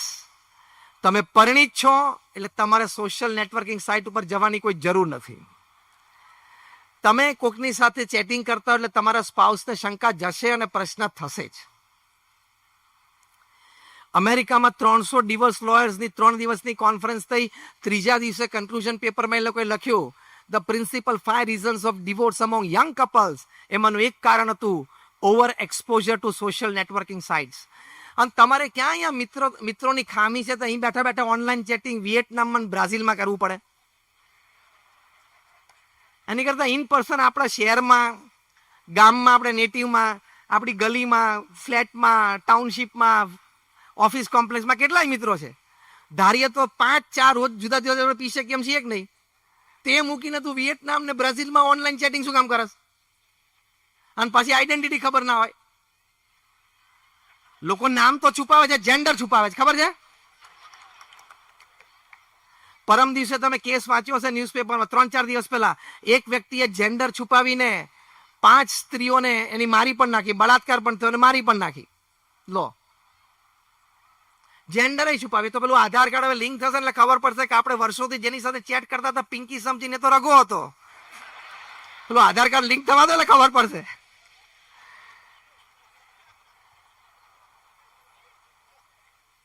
અહીંયાથી પછી એક્સ્ટ્રા મેરિટલ રિલેશનશિપ શરૂ થાય, લગ્નેતર સંબંધો શરૂ થાય અને પ્રશ્નો આવે ને આવે છે. And remember one thing, if you are successful as a businessman, but if you are a failure as a family man, you are a failure in life. તમે વેપાર ધંધામાં સફળ ગયા પણ પરિવારમાં નિષ્ફળ ગયા એટલે તમે નિષ્ફળ જ છો. અને પરિવારમાં નિષ્ફળતા લીધે જે તણાવ આવશે ને તમે મેનેજ નહીં કરી શકો, એને મેનેજ કરવા માટે તમારે આ લાઇન ઓફ ડિસિપ્લિન, લક્ષ્મણ રેખા ક્યારે ઓળંગવાની નહીં. ત્યાં લેન્ડ માઇન્સ મૂકેલી છે. પગ પડશે એટલે બ્લાસ્ટ થશે જ. LOC ક્રોસ કરો એટલે ફાયર ચાલુ થાય કે નહીં સામેથી? LOC ની અંદર તો કોઈ ફાયર નહીં. લાઇન ઓફ કંટ્રોલ ક્રોસ કરો એટલે સામેથી ફાયર આવે. એમ લાઇન ઓફ ડિસિપ્લિન કંટ્રોલ કરો, લાઇન ઓફ ડિસિપ્લિન ક્રોસ કરો એટલે સામેથી તણાવ આવે જ.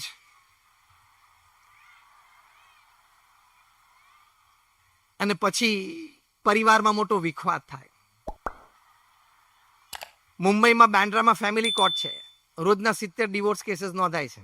દિલ્હીમાં રોજના 70-80, હૈદરાબાદ, સિકંદરાબાદ, ટ્વિન સિટીમાં રોજના 100. આમાંથી 5% કેસ તો અબાઉ ધ એજ ઓફ 60 ના છે, 60 થી ઉપરના ઉંમરના. એનું એનાલિસિસ કર્યું કે 60 વર્ષથી ઉપરના મોટા 35 વર્ષના લગ્ન જીવન પછી છૂટાછેડા માટે કેમ એપ્લાય થાય છે. તેના 5 મુખ્ય કારણોમાંનું એક કારણ, suddenly my spouse has lost the sense of dressing. કે મારા જીવન સાથીને ડ્રેસિંગ સેન્સ જતી રહી એટલે 60 વર્ષે જબ્બો લેંગો પહેરે એમ બધું આવી ગયું. બીજું કારણ, temperature of air condition and the speed of fan in the bedroom. બેડરૂમમાં એસીનું ટેમ્પરેચર અને સ્પીડ ઓફ ફેન, મોટી ઉંમર થાય એટલે ફિક્સ જ બધું જોઈએ. પ્રેક્ટિસ કરી લેવાની બપોરિયામાં. એક જણા 5 ઉપર જોતો હોય પંખો, એક જણા 2 ઉપર, તો 3 ઉપર 2 સમજીને આવી જવું જોઈએ કે નહીં? એમાં કે છૂટાછેડા ન થવાય. ના એક રજે વધારે ઓળી લે, ના ખાટલા નીચે જતું રહેવાય. આ કારણ છે ડિવોર્સના. બોલો.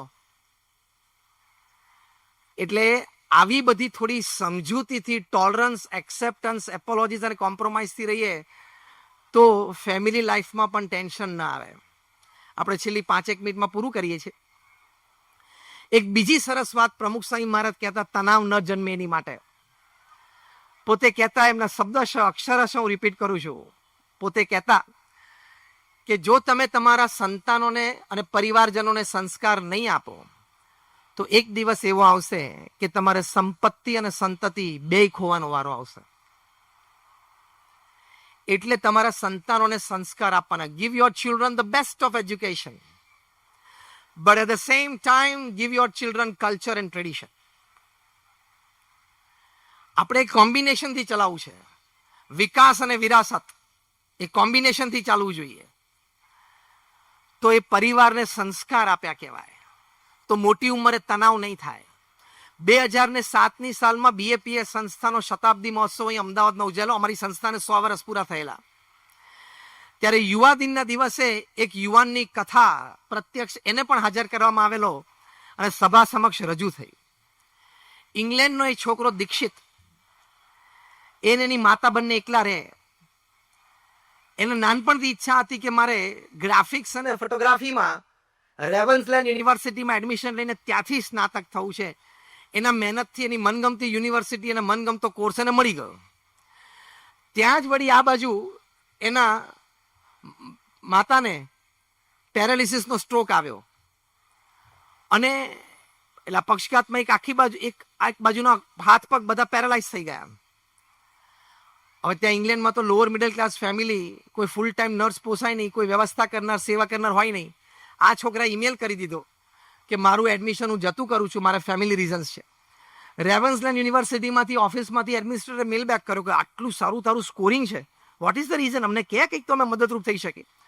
તો એને કીધું મારી મધરને પક્ષઘાત થયો છે, સેવા કરનાર કોઈ નથી, મારે મારી માતાની સેવા કરવાની હોય. આ લોકોને બહુ આદર થયો. 2 વર્ષ સુધી એને પોતાની માતાની સેવા કરી. ફિઝિયોથેરાપી પણ સ્પેશિયલી શીખ્યો અને ફિઝિયોથેરાપી પણ એના મધરને કરી. આ 2 વર્ષમાં કંઈ 60-70% ઘણું સારું થયું. અને પછી એને કોર્સમાં એડમિશન લઈને આગળ ભણ્યો. હવે નાનપણથી એની માતા આવા સંસ્કાર આપ્યા હશે, શ્રવણનું કેરેક્ટર એના અંદરમાં ગયું હશે, ત્યારે આ પ્રસંગે શ્રવણનું કેરેક્ટર બહાર આવ્યું ને. તમે તમારા સંતાનોને પોલિટિકલ લીડર્સની ઓળખાણ કરાવો છો, સ્પોર્ટ્સ લીડર્સની ઓળખાણ કરાવો, સ્પોર્ટ્સમેનની ઓળખાણ કરો, એ ના નથી, જનરલ નોલેજના ભાગરૂપે છે. પણ તમે એને શ્રવણ, પ્રહલાદ, નચિકેતા, ધ્રુવની પણ વાતો કરો ને, જેથી કરીને તમારી વૃદ્ધાવસ્થામાં તમારે જ્યારે એની જરૂર હશે ત્યારે સેવામાં હાજર રહેશે. તો એ વખતે તમને તણાવ ને ચિંતા ઊભી નહીં થાય કે મારું અત્યારે આ ઉંમરે કોઈ નહીં. એ સંસ્કાર તમારે અત્યારથી નાખવા પડે. તમે એમ કહો ટીવી પર કે આ ક્રિસ્ટિયાનો રોનાલ્ડો છે, આ રોહિત શર્મા છે, એની ના નથી. તમે એને ઇન્ફોર્મેશન ને જનરલ નોલેજ શીખવાડો, પણ આ બધી પણ વાતો કરો. જો કે તમારામાંથી અડધન નહીં આવડતી હોય ને, અને પછી ફરિયાદ કરે અમને સંતોને કે સ્વામી મારો દીકરો 14 જ વર્ષનો તે સિગરેટ પીતો થઈ ગયો. તો અમારા સંતે પૂછ્યું કે તમે પીવો છો? તો કે હા. ઘરમાં પીવો છો? તો કે હા. કોઈ વખત ઘરમાં પીવાનું મન થાય, સિગરેટ ખૂટી ગયો તો આને પાનના ગલ્લે મોકલ્યો છો? તો કે હા. તો કે ચેપ્ટર એન્ડ્સ. તમને પીતા જોયા, તમે એને પાનના ગલ્લે મોકલ્યો, ત્રીજો કાર્યક્રમ બાકી હતો, પતાવી દીધો જાતે. એટલે તમે સંસ્કાર આપશો તો તણાવ નહીં આવે. નહીં તો 14 વર્ષનો છોકરો દારૂ પીતો અને 14 વર્ષનો સિગરેટ પીતો તમે જોશો, તમને તણાવ આવશે કે મારા પરિવારમાં આ. પણ તમે નાનપણથી એને સંસ્કાર નથી આપ્યા એટલે તણાવ જન્મશે. સંસ્કાર આપશો તો સ્ટ્રેસ ખૂબ સારી રીતે મેનેજ થશે. અને છેલ્લી વાત, અધ્યાત્મ એટલે ભગવાનમાં શ્રદ્ધા. અને ભગવાનમાં શ્રદ્ધા એટલે એક જ વાત, ભગવાન સર્વ કરતા હરતા છે. ભગવાન સ્વામિનારાયણે વચનામૃતમાં લખ્યું છે કે આ જગતના કરતા હરતા ભગવાન છે. ત્યાં મુંબઈમાં તાજલેન્ડ એન્ડ્સ બાંદ્રામાં 400 વૈજ્ઞાનિકો હતા ને અમારે એક સ્પીચ માટે જવાનું થયેલું. લોજિક વર્સિસ ફેથની વાતો હતી. આ 400 વૈજ્ઞાનિકોને મેં સિમ્પલ 2 પ્રશ્ન પૂછ્યા કે પૃથ્વી એની ધરી ઉપર ફરે છે, કાલ સવારે સ્ટેગરિંગ ચાલુ થઈ જાય, ધારો કે એવું સમજી લો, સ્પીડ વધવા ઘટવા માંડે, તો પૃથ્વી પરના બધા વૈજ્ઞાનિકો ભેગા થઈને પાના પકડ લઈને ગોઠવી શકે એમ છે? અને સ્ટેગરિંગ ચાલુ થાય એટલે શું થાય ખબર છે? આજે દિવસ 2 કલાકનો, રાત 22 કલાકની થઈ જાય. કાલે દિવસ 23 કલાકનો અને રાત 1 કલાકની થઈ જાય. આટલું સ્ટેગરિંગ ચાલુ થઈ જાય તે શું ક્યારે, ખાવું ક્યારે, અને તારીખ કેવી રીતે આપી, ચેક ઉપર તારીખ કઈ લખી, સ્ટેગરિંગ ચાલુ થઈ જાય. એટલે આ તો એક વાત છે. તમે આ ગુરુત્વાકર્ષણ જુઓ. કોઈને એવો અનુભવ થયો કે ઓસ્ટ્રેલિયામાં જઈએ છીએ, પેલી બાજુ સિડની, પેલી બાજુ ત્યાં તો ગુરુત્વાકર્ષણ બહુ છે યાર, પગ 2 ફૂટ ખૂપી જાય છે. અને આ બાજુ બ્રાઝિલમાં એમેઝોન બાજુ ત્યાં ગુરુત્વાકર્ષણ ઓછો તો 2 ફૂટ ઉડીએ છે, એવું છે. એક વ્યક્તિ પૃથ્વી પર હતો ને ત્યારે પણ ગુરુત્વાકર્ષણ સમાંતર હતું, બધાને પકડી રાખતું હતું. 8 અબજ છે તો પણ સમાંતર છે, 15 અબજ થશે તો પણ સમાંતર રહેશે. આ 400 વૈજ્ઞાનિકોને મેં એક સિમ્પલ પ્રશ્ન પૂછ્યો. તમને પણ કોઈ નાસ્તિક મળે ને તો એક જ પ્રશ્ન પૂછજો, એટલે એના પગ નીચેથી જમીન ખસી જશે. હજી સુધી આનો જવાબ કોઈ આપી શક્યું નથી ને આપી પણ શકશે પણ નહીં. એ નાસ્તિકને એમ પૂછ્યું કે આ ગુરુત્વાકર્ષણ બધાને નીચે ખેંચે છે તો એનર્જી વપરાય છે કે નહીં? જેમ તમારો હાથ પકડીને હું ખેંચું તો મારી એનર્જી વપરાણી ને, એ એનર્જી રિફિલ કેવી રીતે થાય છે? હું શ્વાસ લઉં છું, પાણી પીવું છું, આરામ કરું છું ને ખાઉં છું અને કસરત કરું છું, એટલે એ એનર્જી રિફિલ થઈ. તો ગુરુત્વાકર્ષણ બધાને નીચે ખેંચે છે તો એનર્જી ઉપયોગ થાય છે? તમે બધા સ્થિર થઈ ગયા. હાય નહીં પાડી શકો, નાય નહીં પાડી શકો. કારણ કે હા પાડો કે આ વપરાય છે, કારણ ફિઝિક્સ પ્રમાણે, સાયન્સ પ્રમાણે વપરાય છે, તો રિફિલિંગ ક્યાંથી થાય છે? દુનિયામાં કોઈ વૈજ્ઞાનિક પાસે આનો જવાબ નથી અને આવશે પણ નહીં જવાબ. અને તમે એમ કહો કે ના વપરાતી નથી, તો આખું સાયન્સ ખોટું પડી ગયું. somebody is managing the show. કરોડો વર્ષથી પૃથ્વી એક જ સ્પીડ ઉપર ફરે છે. તારું એક બેરિંગ તો ઇન્ડસ્ટ્રીમાં એક સ્પીડે ચલાવ, 10 દિવસ એટલે ખબર પડશે. આવી તો 1000 વસ્તુઓ છે. એટલે આપણે બીએસસી ભણીને એમાં પાછો 3 ટ્રાયલે ભણ્યો. બીએસસી 3 ટ્રાયલે થઈને આમ કોલર ઊંચા કરે. આપણે વિજ્ઞાનના વિદ્યાર્થી, આપણે લોજિકમાં માનીએ, ભગવાનને ના જોઈએ આપણે ના માનીએ. હવે તું બીએસસી 3 ટ્રાયલે થયો છું અને તું ન્યૂટન, એટલે કે sir Isaac Newton, Albert Einstein, Archimedes, Pascal, આ બધા વૈજ્ઞાનિકો જેને ભણીને તું બીએસસી થયો, એ બધા વૈજ્ઞાનિકોએ ભગવાનમાં કેટલી શ્રદ્ધા રાખી તને ખબર છે? અને તું પાનના ગલે પિચકારી મને ભગવાનને કોણે જોયા છે? એ આપણી ટેવ છે. પેલી T20માં કે વન ડે ઇન્ટરનેશનલમાં કોઈ સ્ટાર પ્લેયર વિરાટ કોહલી કે રોહિત શર્મા જેવો વહેલો આઉટ થઈ જાય ને તો લેંગો પહેરીને, એક તો ઘરમાં ગંજી પહેરીને, પગ લાંબા કરીને, વાટકા ઉપર મમરા રાખીને ખાતો ખાતો જોતો હોય ટીવી પર. રમતા જ નથી આવડતું આ લોકોને. તે તને મોકલીએ, બીજું શું? તને ખબર છે 135-140 કિલોમીટર પર આવરની ડિલિવરીઝ પડતી હોય તે તારી જિંદગીમાં પેસ ને ફેસ નથી કરી, ખબર છે? તું નાનપણથી કોલસાથી કોકની દિવાલ ઉપર 3 સ્ટમ્પ દોરીને કોકની દિવાલ બગાડીને મોટો થયો છું. અને તું Rohit Sharma outside the of stump બોલ જતો હતો ને ઓફ સ્ટમ્પ ઉપર પડ્યો અને આઉટસાઇડ જતો હતો, આઉટ સ્વિંગ થતો હતો, રાઇઝિંગ ડિલિવરી હતી, બેટ આટલું બધું હવે જવાની જરૂર નહોતી, બોડીથી હવે આટલું જવાની જરૂર, થર્ડ સ્લીપમાં પકડે જ જાય ને. વાર્તા તારી સાચી પણ ગણતરીમાં નહીં આવે. એટલે આપણને અનનેસેસરી કોમેન્ટ કરવાનો બહુ જ આદત પડી ગઈ છે. બોલો, અહીંયા બેઠા બધાને 4 જૂનનું પ્રેડિક્શન બધાને પોતપોતાનું જુદું હશે. ગુજરાતીમાં એક સરસ કહેવત છે, ખબર છે? 3 શબ્દો બહુ સરસ છે. તું, તારું, કર. સ્ટ્રેસ મહેનત થઈ જાય. તું, મારી સાથે બોલો, તું, તારું, કર. હવે આખું બોલો. આ એક જ વાક્યમાં આખો સ્ટ્રેસ મહેનત થઈ જાય એમ છે. હવે તું મીઠાની રેકડી ફેરવતો હોય ને, એ ઉભો ઢગલો મીઠું અંદર પડ્યો, એ ઉભો ચર્ચા કરે કે એકચ્યુઅલી સેન્સેક્સ આટલો વધ્યો ને એમાં ટાટા સોલ્ટના, તારે ક્યાં આની ચર્ચા કરવાની છે? પછી ખોટે ખોટો તનાવ ઉભો થાય જ નહીં. એટલે અનનેસેસરી ઇન્વોલ્વમેન્ટ ન થાય એની માટે ભગવાનને કરતા હરતા સમજવાના કે ભગવાન જે કરે છે સારું કરે છે, મારા સારા માટે કરે છે. તમને બધાને અનુભવ હશે કે તમારા જીવનના જે પ્રસંગો બન્યા અત્યાર સુધીમાં સારા નરસા, if you go back in time, બધાને ખ્યાલ આવશે કે એ વખતે થયું એ સારું થયું, અથવા તે વખતે નહોતું થયું ને સારું થયું. અત્યારે નહીં સમજાય તો આગળ સમજાશે, એ ભગવાનની કૃપા છે. પ્રમુખ સ્વામી મહારાજને આજે મારા ગુરુ મહંત સ્વામી મહારાજની મુખ્ય તાકાત છે ને એ આ છે કે ભગવાન સર્વ કરતા હરતા છે. પુરુષાર્થ 500% કરવાનો, જાન બાજી પર લગાડી દેવાની પ્રોજેક્ટ પૂરો કરવા માટે, પૂર્ણ પ્રયત્ન કરવાનો, પણ સાંજ પડે માનવાનું કે ભગવાનની ઈચ્છા હશે, પરિણામ આવશે. પ્રમુખ સ્વામી મહારાજ વલ્લભ વિદ્યાનગરમાં હતા, તે એલિકોન એન્જિનિયરિંગ કંપનીના જનરલ મેનેજર નટુભાઈ પટેલ એક સદભાવી પ્રમુખ સ્વામી મહારાજ પાસે કાયમ આશીર્વાદ માટે આવે. એમણે પ્રમુખ સ્વામી મહારાજને કહ્યું કે મેં તમને આખા દિવસની બધી જ દિનચર્યામાં જોયા છે, સવારે પ્રાતઃ પૂજા કરતા જોયા છે, એડમિનિસ્ટ્રેટિવ મિટિંગમાં જોયા છે, ફોન કોલ ઉપર જોયા છે, નકશો પાથરીને બેઠા હોય ચર્ચા કરતા પણ જોયા છે, લોકોને મળતા પણ જોયા છે, પણ ક્યારે મેં તમારા ચહેરા ઉપર તણાવ નથી જોયો, ક્યારેય મેં તમારા ચહેરા ઉપર દુઃખ કે થાક નથી જોયા, ક્યારેય તમારી બોડી લેંગ્વેજમાં લોકો પ્રત્યે અણગમો અથવા મીટિંગમાં બેઠા હોય તો નિરાશા એ મેં ક્યારેય નથી જોઈ. એનું શું કારણ છે? કેટલી અગત્યની વાત છે આ. પ્રમુખ સ્વામી મહારાજે સુંદર ઉત્તર આપ્યો. પ્રમુખ સ્વામી મહારાજે કહ્યું, હવે તમને આખા પ્રવચનમાં કશું જ યાદ ના રહે ને તો આ એક યાદ રાખીને જજો. પ્રમુખ સ્વામી મહારાજે કહ્યું કે રોજ સવારે અમે ઉઠીએ ત્યારે અમારા ઈષ્ટદેવ ભગવાન સ્વામિનારાયણ, અમારા ગુરુ યોગીજી મહારાજને પ્રાર્થના કરીએ કે આજે મારે શું કામ કરવાનું છે.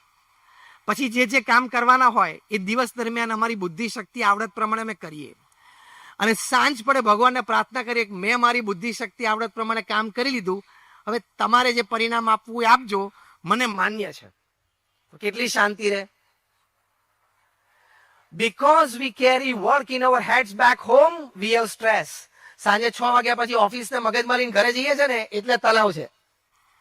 દુનિયાના સૌથી ધનાઢ્ય વ્યક્તિ વોરેન બફેટે કહ્યું કે સવારે 9 થી સાંજે 6 હું બિઝનેસમેન છું, સાંજે 6 થી 9 હું ફેમિલી મેન છું, અને રાત્રે 9 થી 10:30 હું એક સ્પિરિચ્યુઅલ એન્ટિટી છું. Super division of life end time.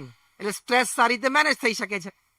આજ વાત ભગવાન કૃષ્ણ ગીતામાં કહીને કર્મણ્યવાધિકાર હસ્તે મા ફલેષુ કદાચના. ભગવાન કૃષ્ણે અર્જુનને કહ્યું કે તારી જવાબદારી છે, તું કર, તું તારું કર્મ કર, ફળ હું નક્કી કરીશ. અને આપણને બધાને આનો અનુભવ છે, છતાં જાણપણામાં નથી એટલે તણાવ આવે છે.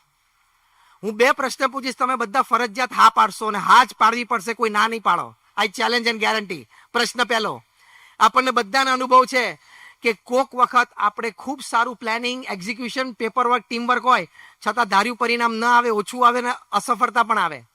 હા કે ના? રિવર્સ, કોક વખત ટાઈમ કન્સ્ટ્રેન્ટ હોય, મની કન્સ્ટ્રેન્ટ હોય, તો પ્લાનિંગ બરોબર ના થયું હોય, યોગ્ય સમય પૈસા પ્રોજેક્ટ બના નાખી શક્યા, પાર્ટનર આગો પાછો થયો હોય, એક્ઝિક્યુશનમાં આપણને સંતોષ ના હોય, તો ધાર્યા બારની સફળતા આવી જાય છે. હા કે ના? Tell me a big yes or no. Raise your hands if you say yes. તો આપણને બધાને આનો અનુભવ છે, પણ હાલમાં પણ વિચાર નથી કર્યા કે હું જ હતો જેને ગઈ વખતે ટોપ પ્લાનિંગ કર્યું પણ સફળતા ના મળી, અને આજે હું જ છું જેને ઓછું પ્લાનિંગ થયું તોય મસ્ત સફળતા મળી. એનું કારણ શું? એનું કારણ શું એવું આપણે વિચાર્યું નથી ને, એટલે આમ કોલર ઉપર થાય છે કે ધીસ ઇઝ માય અચીવમેન્ટ, આ મેં કર્યું એમ. હવે બીજા પ્રોજેક્ટમાં નહીં થાય તો અંદર જતા રહેશે કોલર, ખબર નહીં પડે. એ વખતે આ વિચાર કરીએ કે સફળતા ઓછી અથવા વધુ મળી, ભગવાને નક્કી કર્યું હશે. એટલે ભગવાને નક્કી કર્યું હોય તમે ફૂલ પ્રયત્ન કરો, છતાં ભગવાને નક્કી કર્યું તને આ પ્રોજેક્ટમાં સફળતા નથી જ આપી, તારા અમુક કર્મો છે, અમુક વિચારો છે, અમુક પ્રારબ્ધ છે, એ પ્રમાણે આમાં તને સફળ નથી આપી, તો નહીં જ આપે. તો ભગવાન સર્વ કરતા હરતા છે એ વિચાર દ્રઢ રાખો તો શાંતિ, શાંતિ અને શાંતિ. અગેન, આ વિચારના લીધે નબળાઈ ના આવી દેવી, માઇક આંગલા પણ ના આવવું જોઈએ કે ભગવાનની ઈચ્છા હશે થશે, એમ નહીં. પ્રયત્ન 500% કરવો એ મનુષ્યની જવાબદારી છે, એનાથી વધારે એનું કર્તવ્ય છે, એનાથી વધારે એનું ગૌરવ છે. પૂર્ણ પ્રયત્ન કરવો, પણ સમજણ આ રાખવી, મેં પ્રયત્ન કરી લીધો, હવે ભગવાનની ઈચ્છા, તો કોઈ દિવસ તણાવ નહીં આવે. મનુભાઈ માધવાણી આટલા મોટા બિઝનેસમેન, આફ્રિકામાં 30,000 એકર ઉપર એમની શુગર ફિલ્ડ છે, ટાઉનશીપ્સ છે, મોટી ને મોટી સ્કૂલ્સ ને હોસ્પિટલ બધું અંદર છે. કાયમ પ્રમુખ સ્વામી મહારાજને એક જ વાત કરે, સ્વામી ટેન્શન બહુ રહે છે. આવડો મોટો વહીવટ, એટલે ઇંગ્લેન્ડ, અમેરિકા, યુરોપમાં બધે એમનો મોટો વહીવટ.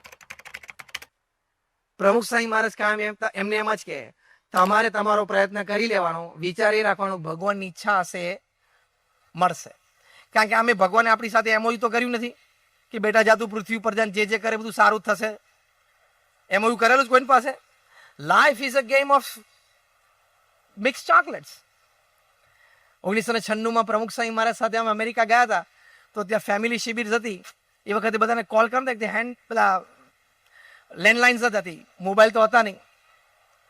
તો ત્યાં સર્વિસ પ્રોવાઈડર છે ને, એંગેટ ટોન આવે ને ત્યારે એક સરસ ઓડિયો કેસેટ વાગતી હતી. મને બહુ ગમી ગઈ, એટલે મને યાદ રહી. એ ઓડિયો કેસેટ એવી હતી, એંગેટ ટોન આવતો હોય સામેવાળી આપણને તો વાગે કે life is like a bag of mix chocolates. એટલે જીવન શું છે? ચોકલેટ બોક્સ જેવું છે, અંદર બધી મિક્સ ચોકલેટ છે. એ વખતે અમેરિકામાં એક ગિફ્ટ બોક્સ નીકળેલું નાના બાળકો માટે. અંદર ચોકલેટો, પણ ઢાંકણું નહીં, હા, ઉપર નાનું કાણું. નાનો બાળક એની નાની આંગળીથી કાણું પાડી અને રોજ મહેનત કરીને એક ચોકલેટ બહાર કાઢવાની. એટલે મૂળ બાળકને એટીટ્યુડ શીખવાડવાનો હતો કે મહેનત વગર કંઈ મળતું નથી. એક સારા એટીટ્યુડથી આ ગિફ્ટ બોક્સ બનેલું. એની પરથી આ કંપનીએ આ એંગેટ ટોન વખતે આ ઓડિયો બનાવેલી કે life is like a bag of mix chocolates. It doesn't have a lid, so you can't open it and get all the chocolates of life at one time. એ બોક્સને ઉપર ઉગાડવા માટે લીડ નથી, એટલે તમે એને ઉગાડીને નાનો બાળક જેમ બધી ચોકલેટ એક સાથે લઈ લે, એમ જીવનમાં બધી ચોકલેટ એક સાથે નહીં મળે. ધંધોય ગોઠવાઈ જાય ને, બંગલોય બંધાઈ જાય ને, મનગમતા પાત્ર સાથે લગ્ન થઈ જાય ને, એ બધું એક સાથે નહીં ગોઠવાય. આ કે ના, ધીમે ધીમે બધું ગોઠવાય. એટલે બધી ચોકલેટ એક સાથે હાથમાં નહીં આવે. બસ આ સમજણ રાખો ને. સ્ટ્રેસ, આપણે સ્ટ્રેસ કેમ? બધી ચોકલેટ એક સાથે જોઈએ. બોલો. પછી બીજું વાક્ય બહુ સરસ હતું. Every morning you have to put your finger inside, hard work four one chocolate. રોજ સવારે મહેનત કરીને એક ચોકલેટ બહાર કાઢવાની છે, એટલે રોજ સવારે મહેનત ચાલુ કરી દેવાની. અને છેલ્લું વાક્ય તો અદ્ભુત હતું. After your hard work, whichever chocolate you get, a rectangle, square or round, with wrapper, without wrapper, yellow, red, blue or white, eat it and enjoy it. તમારી મહેનત પછી તમને બોક્સમાં અંદર દેખાતું જ નથી, અંધારું છે. મહેનત કરીને એક ચોકલેટ બહાર કાઢવાની છે. એ જે પણ ચોકલેટ બહાર આવે, વેપર વગરની વેપર વાળી, લાંબી કે પહોળી કે ગોળ, પીળી કે ભૂરી કે લાલ, જે પણ હાથમાં આવે એ ખાઈને આનંદ કરવાનો કે મને આજે ચોકલેટ મળી. કાયમ કેક મળે એવું જરૂરી હોતું નથી. એટલે ચોકલેટથી પણ કોક વખત આનંદ લઈ લેવો. એક છેલ્લું દ્રષ્ટાંત આપીને પૂરું કરું. એક બેબી મોસ્કીટો હતું, એટલે નાનું જન્મ્યું બાળક, મચ્છર. અને પછી એની ફર્સ્ટ મેઇડન ફ્લાઇટ હતી, પહેલી વાર ઉડ્યું. એટલે મધર મોસ્કીટો અને ફાધર મોસ્કીટો બંને આમ જોઈ રહેલા, બંને મચ્છર, માતા મચ્છર અને પિતા મચ્છર બે જોઈ રહ્યા કે અમારું બેબી ફર્સ્ટ ફ્લાઇટ. જેમ તમારું નાનું બાળક પહેલી વાર ચાલતા શીખે તો માતા પિતાના દાદા દાદીને બધા ઘરમાં ભેગા થઈ જાય ને, એવી રીતે. અને આમ ફ્લાઇટ લઈને રૂમની ગોળ ફરીને પાછું આવ્યું અને પાછું માતા પિતા પાસે આવીને બેઠું. એટલે એની માતા એકદમ હરખથી પૂછ્યું કે baby, how was your first flight? એટલે એમ કે તારી પહેલી ફ્લાઇટમાં તમને શું અનુભવ થયો? એટલે બેબી મોસ્કીટો કે mom, it was a great flight. એટલે કે બહુ મજા આવી. તેના મધર મોસ્કીટોએ પૂછ્યું માતા મચ્છરે, કેવી રીતે great flight? Mom, wherever I flew in the room, everybody were clapping for me. ખબર પડી? હું રૂમમાં જ્યાં જ્યાં ફર્યો ને ત્યાં બધાએ મારી માટે તાલીઓ પાડી કે શું ઉડે છે. એકચ્યુઅલી શું કરતા હતા? એટલે મારવાનો પ્રયત્ન કરતા. એટીટ્યુડ શું રાખ્યો? તાલીઓ પાડતા હતા આપણી માટે. એમ લોકો ગમે તે બોલે ને ગમે તે કરે, આપણે આનંદમાં જ રહેવાનું. Stress management in daily life. Thank you very much.